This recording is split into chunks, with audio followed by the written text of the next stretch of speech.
Hello student, welcome back to my YouTube channel build up learning. तो पिछले class में हम लोग ने वेपर प्रेशर के बारे में पढ़ा था। तो आज हम लोग पढ़ने जा रहे हैं वोलेटाइल सब्सटेंस के बारे में, क्या होते हैं वोलेटाइल सब्सटेंस। तो करते हैं वीडियो को शुरू। Volatile substance which can be vaporized that is contain fix value of vapour pressure is known as volatile substance. Volatile substance कहने का मतलब ये हुआ कि ऐसा सब्सटेंस जो वेपोराइज आसानी से हो सके, जो मतलब वेपर में चेंज हो सके और उसका कोई फिक्स्ड वैल्यू हो, उसे हम लोग वोलेटाइल सब्सटेंस कर सकते हैं। मतलब उसका पी नोड है सो जीरो के इक्वल ना हो सके। इसका एग्जांपल हो गया H2O, C6H6, CsCl3, CCl4, C7H, तो इसको कहते हैं ये एक्सेट्रा। तो ये हमारा वोलाटाइल हुआ। इसी तरह हमारा आता है नॉन वोलाटाइल सब्सटेंस। तो नॉन वोलाटाइल सब्सटेंस क्या होता है? Substance which can B vaporise which can't be vaporise, मतलब वैसा सब्सटेंस जो वेपोराइज नहीं हो सके और उसका वेपर प्रेशर जो जीरो के इक्वल हो सके। तो इसका पी नोड होता है सो जीरो के इक्वल होता है। और एग्जांपल में इसका यूरिया हो गया, ग्लूकोज हो गया, शुगर हो गया, साल्ट हो गया, ये सब हो गए जो नॉन वोलाटाइल सब्सटेंस हो गए। वेपर प्रेशर में हमारा पहला आता है intermolecular force of attraction. Force of attraction कहने का मतलब कि किसी भी मॉलिक्यूल्स के बीच में जो बॉन्ड होता है, मतलब किसी भी मॉलिक्यूल्स के बीच का जो बॉन्ड होता है उसे हम लोग फोर्स ऑफ अट्रैक्शन, मतलब वो दोनों मॉलिक्यूल्स कितने रूप अट्रैक्ट हुए हुए हैं, मतलब कितने उसमें गैप है कि उसे हम लोग फोर्स ऑफ अट्रैक्शन कहते हैं। तो हमारा वेपर प्रेशर है तो inter molecules force of attraction के इन्वर्सली प्रोपोर्शन होता है। आइए एक एग्जांपल लेते हैं। तो एग्जांपल हमारा है C2H5OH और एक है H2O। ये H2 है तो हमारा maximum bond four H bond बना सकते हैं। आप ये देख सकते हैं डायग्राम, ऑक्सीजन है यहाँ, ये हाइड्रोजन है, ये इसका लोन पेयर हो गया 2 2 4, ये extent of H bonding four bond ये एक्स्ट्रा बना सकता है। और हमारा C2H5 है तो ये तो हमारा OH हो गया, ये अल्कोहल ग्रुप का, इसका भी लोन पेयर 4 हुआ। ये है सो एच बॉन्ड है सो 3 ही बना सकते हैं। तो आप ये देख सकते हैं सिंपली। तो इंटरमॉलिक्यूल्स फोर्स ऑफ अट्रैक्शन H2O का ज़्यादा होगा C2H5OH से, और वेपर प्रेशर इन्वर्सली है तो सिंपली है तो C2H5OH ज़्यादा हो जाएगा और H2 है तो कम हो जाएगा। इसी के हिसाब से यहाँ पे कुछ एग्जांपल है, आप देख सकते हैं simply. C2H5OH ethyl alcohol, CH2 single bond OH, CH2 single bond OH, CH2, तो इसको इथाइलिन ग्लाइसोल कहते हैं। तो इसका इंटरमॉलिक्यूल फोर्स ऑफ अट्रैक्शन आप सिंपली देख सकते हैं। ये तीनों हमारे पास एग्जांपल हुए, ये तीनों को अरेंज किया जाए तो सबसे बड़ा C, उसके बाद B, उसके बाद A। तो सिंपली वेपर प्रेशर उसका इन्वर्सली होता है तो सिंपली ये वेपर प्रेशर इसका इन्वर्सली हो जाएगा। तो ये हमारा हो गया फैक्टर इफेक्टिव वेपर प्रेशर। अब हमारा इसका लास्ट जो बचता है वो टेम्परेचर है। तो टेम्परेचर के बारे में हम लोग देखेंगे।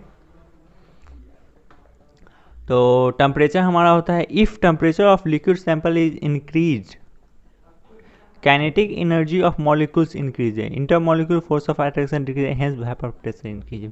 इनका कहने का मतलब हुआ कि वेपर प्रेशर है तो डायरेक्ट टेम्परेचर के प्रोपोर्शनल होता है। मतलब अगर टेम्परेचर ऑफ लिक्विड सैंपल अगर हम लोग इंक्रीज करेंगे तो सिंपली है तो जब हम लोग किसी भी सॉल्यूशन में अगर हीट को सप्लाई देंगे तो उसका मॉलिक्यूल्स का काइनेटिक एनर्जी है सो इंक्रीज करेगा, जिस कारण उसका इंटरमॉलिक्यूलर फोर्स ऑफ अट्रैक्शन, जब कोई मॉलिक्यूल्स आपस में इंटर कनेक्ट होते हैं, मतलब इंटर मॉलिक्यूल्स कहने का मतलब इंटर कनेक्ट जब होते हैं मॉलिक्यूल, जब उसको हीट देंगे तो वो आपस में गैप को एक्सटेंड करेगा, जिस कारण उसका है सो फोर्स ऑफ अट्रैक्शन है सो धीरे धीरे डिक्रीज करना चल जाएगा। इस कारण वेपर प्रेशर इसमें इंक्रीज होगा। क्योंकि हम लोगों ने पीछे ही पढ़ा है कि inter molecules force of attraction जो होते हैं वो इन्वर्सली प्रोपोर्शनल होता है वेपर प्रेशर के। तो सिंपली आप इसका ग्राफ जो होता है सो पैराबोलिक ग्राफ होता है। टेम्परेचर ये हमारा हुआ, वेपर प्रेशर वाई एक्सिस को डिनोट करता है, तो ये हमारा सिंपली पैराबोलिक ग्राफ होता है। अब एक है ये फॉर्मूला डिराइव किया गया हुआ है कैल्सियस कैल्पिरियन इक्वेशन। तो ये जनरली पढ़ने का जरूरत नहीं है, ये एनसीईआरटी बुक में नहीं है जनरली, तो आप इसे नहीं भी पढ़ सकते हैं। चलिए आगे बढ़ते हैं। तो आगे हमारा आता है main topic, Rawls law of vapour pressure of solution containing non volatile solute. Non volatile solute जिसका है सो, नॉन वोलेटाइल करने का मतलब जिसका है सो कोई इक्वल होता है, जीरो के इक्वल होता है, वो वेपोराइज पूरी रूप से नहीं कर सकता है।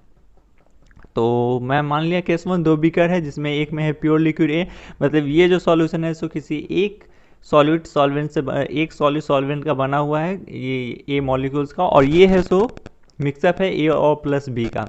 तो vapour pressure of pure liquid P node A और vapour pressure of solution PA। P node A कहने का मतलब ये प्योर लिक्विड हुआ और PA कहने का मतलब ये सॉल्यूशन A प्लस B का हुआ। तो सिंपली ए प्लस बी है, ए और बी का ये सॉल्यूट है, तो सिंपली इसका जो मॉलिक्यूल्स होगा, ये जो सरफेस पे जो मॉलिक्यूल्स होंगे इस दोनों में इक्वल अमाउंट के भी हो सकते हैं, ए कम बी ज़्यादा या बी कम ज़्यादा, पर लेकिन इसमें जो मॉलिक्यूल्स है वो प्योर ए ही के हैं। तो इससे है सो ज़्यादा वेपर प्रेशर एग्जर्ट किए जाएंगे और इससे कम। सिंपली यहाँ से आप देख सकते हैं पी नोड ए है सो ग्रेटर हो जाएगा पी ए से। तो सिंपली सॉल्यूशन क्या होते हैं हम लोग जानते हैं, सॉल्यूशन होता है सॉल्यूट प्लस सॉल्वेंट। तो सॉल्यूट में हमारा आ गया नेचर हो गया नॉन वॉलेटाइल। सिंपली यहाँ नॉन वॉलेटाइल को मिक्सअप किया जा रहा है तो हमारा नेचर हुआ non volatile. Vapour pressure P not B, vapour pressure non solid का इक्वल टू 0 होता है। तो सिंपली आप यहाँ से पी नोट बी का वैल्यू देख सकते हैं 0 हो गया।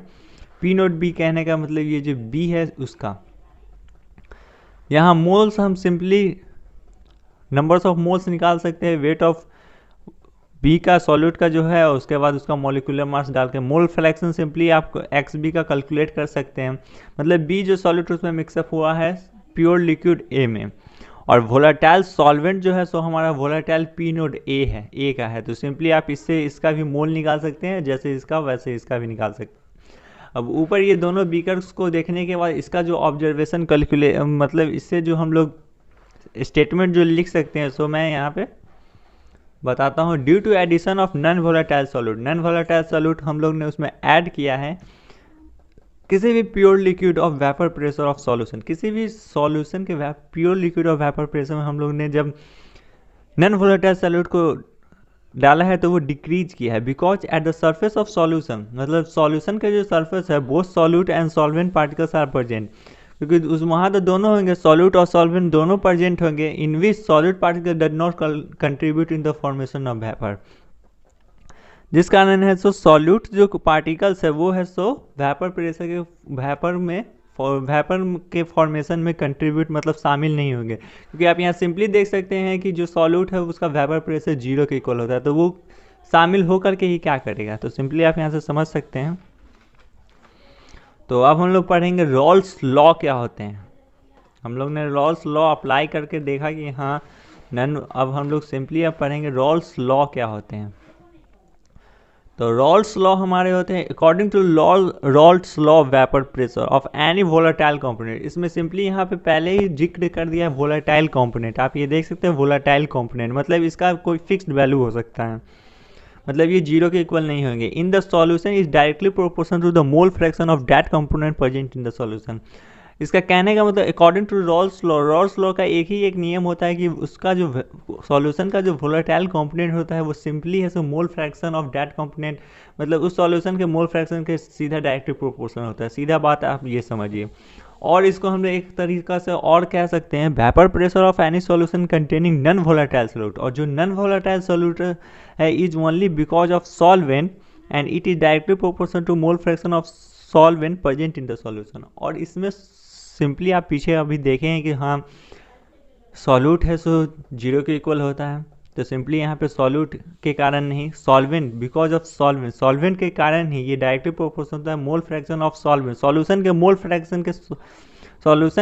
फ्रैक्शन सॉल्वेंट के मोल फ्रैक्शन के ये डायरेक्टली प्रोपोर्शनल होता है। ये है सो सॉल्यूट इसमें इन्वॉल्व नहीं होता है। तो अकॉर्डिंग टू रॉल्स लॉ हम लोग कह सकते हैं कि हाँ P A is directly proportional to X A. P A कहने का मतलब हमारा वही प्योर लिक्विड हो गया, और ये सिंपली मोल फ्रैक्शन ऑफ ए। तो पी ए इक्वल टू एक कांस्टेंट आया के एक्स है, तो यहाँ इफ एक्स है मतलब मोल फ्रैक्शन 1 के बराबर मान लेते, तो P A equal to P note A simply हो जाएगा, क्योंकि P A equal to K X से दिया हुआ आप सिंपली ऊपर देख सकते हैं। तो यहाँ से पी नोट ए के इंटू 1 करेंगे तो के का वैल्यू सिंपली आ जाएगा पी नोट ए।